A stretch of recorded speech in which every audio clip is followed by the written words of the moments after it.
نبیوں کا کلام حضور حق کی اطلاع دیتا ہے اور صدیقوں کا کلام مشاہدے کی طرف اشارہ کرتا ہے۔ قدرت کا مشاہدہ کرنے والا سانس تک نہیں لے سکتا اور عظمت کا مشاہدہ کرنے والا حیرت زدہ رہتا ہے، اور ہیبت کا مشاہدہ کرنے والا سانس لینے کو کفر تصور کرتا ہے۔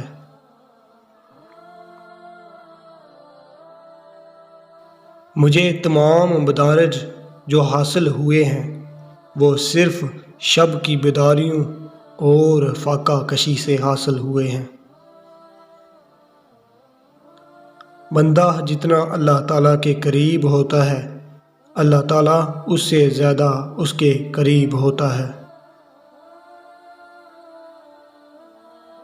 ترک دنیا اور گوشہ نشینی سے ایمان میں سلامتی پیدا ہوتی ہے اور قلب کو سکون حاصل ہوتا ہے۔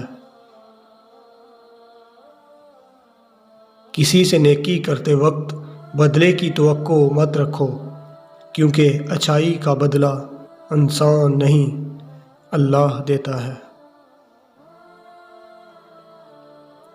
مرد بننا ہے تو سیرت کو سنوارو، نہ کہ صورت کو۔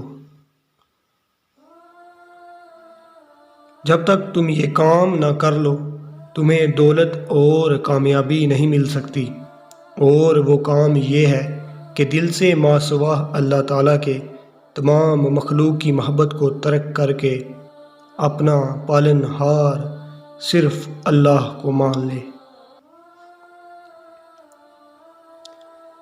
وہ تجھے غائب کے خزانوں کی کنجیاں دے دے گا اور غیب سے تیری مشکلات دور کر دے گا۔